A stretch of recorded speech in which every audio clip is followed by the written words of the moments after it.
Aawunin ko na para makita natin. Magandang araw po mga anak, mga apo sa ibang bansa. Ito si Lula Vlogger, Aling Bilin, Pichay Queen. Ngayong araw na ito, samahan niyo ako gumawa ng Moruecos. Suman, Moruecos ang tawag po doon. Ako'y may kakaibang bersyon. Kaya panoorin niyo po ako. Tara na! Ito po yung ating gagamitin. Gata.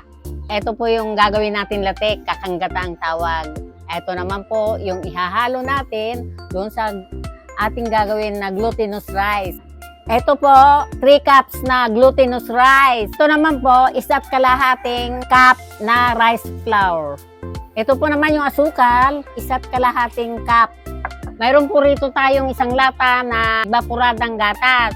At mayroon po naman tayo, ito yung pangkulay para magkulay ube.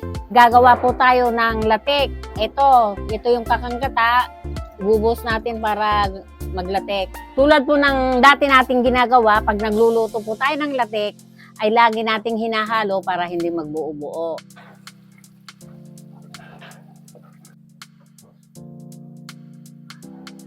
Ito mga po, luto na. Mga anak, luto na yung yung latek.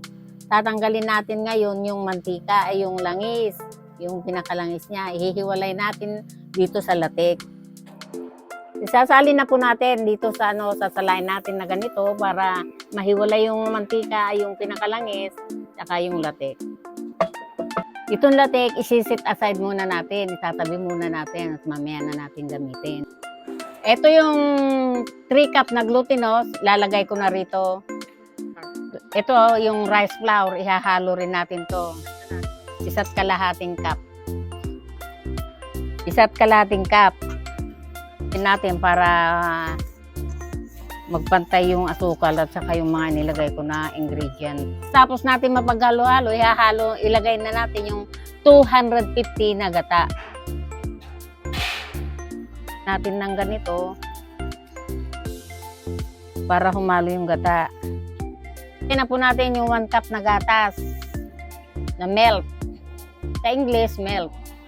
At ang magiging itsura nito, katulad nung ginawa natin tikoy nung nakaraan, ang kalalabasan.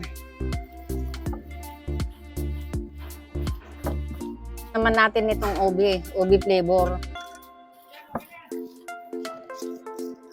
Kapag nahalo na po natin at nakita nyo ganito na ang magiging itsura, ilutuin na po natin.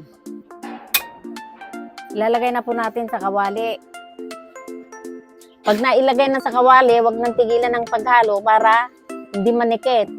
Ganyan dapat po yung yung pagkakaluto. Dikit-dikit, pag dikit-dikit na, malapit ng yan, luto. Malapit na. Pag ganyan, ang itsura na po, yung ating niluluto, luto na po yan. Pwede na natin ahunin. Yung daw na gagamitin natin, pupunasan po natin para maalis yung konting dumi-dumi. Na gagamitin natin, isasalab po natin sa mainit. Kung hindi naman po kung masipag po kayo, bilad po natin sa araw para po malanta at madaling magbalot. Thank you! Ganito ang itsura pag nilagay na po natin sa dahon. Tapos ititiklo po natin na gano'n. Ngayon ituturo ko naman kung paano ang gagawin natin na pagbabalot. Lalagyan po natin ng 2 kutsarang niluto natin na Tapos ihuhulma po natin na ganyan.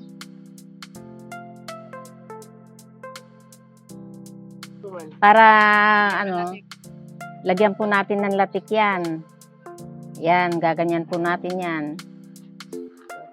Lalagyan po natin yan ng latek, kabilaan.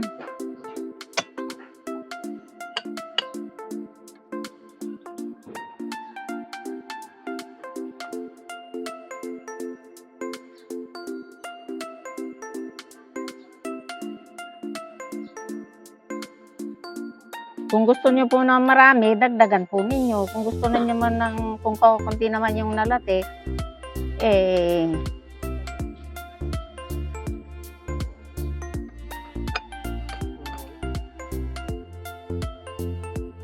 magkabilaan po yung ating ilalagay na latik para masarap yung ating suma na Moruecos.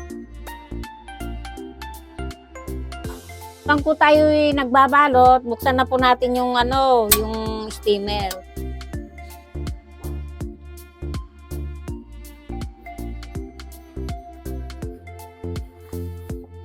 So, ganito ang paglalagay natin para madaling maluto. Pagkatapos po nating balutin, isasalang na po natin. Ngayon, pag kumulo na yung yung tubig, ilalagay ko na po. Eto. Mag-aantay po tayo ng 30 minutes para maluto. 30 minutes ang ating oras. So, luto na po. Ito na po. Tayo'y tiyati na pong tikman. Na po, ahunin ko na para makita natin kung gaano kasarap ang aking nilutong tuman sa Marruecos. Ito na.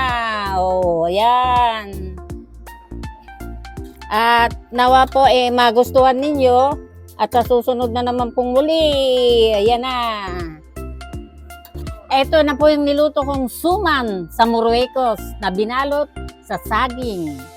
At napakasarap. Tingin pa lang, puro latik na. Sa susunod po, gagawa po tayo ng masarap pa rin. Titikman na natin itong aking niluto na puro latik. Pasarap.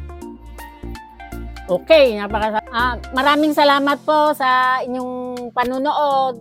Yung mga nagpapasalamat ako, yung tiga Norway, at tiga Korea, tiga Japan, dito sa Pilipinas, lalo na po dito sa Guyong Lote, na si Banji, si Carla, at saka yung manugang ni Caceres, maraming, at saka si JB, si JB, kalimutan ko na pangalan mo, JB, kumusta ka na? Salamat sa lagi mong panunood sa akin. May comment po kayo, ilagay niyo po sa ibaba ng cellphone kung anong gusto niyong lulutuin ko. At sana po, wag po kayo magsasawang manonood kay Lula Vlogger, Aling Bilin, Pitsay Queen. Bye-bye!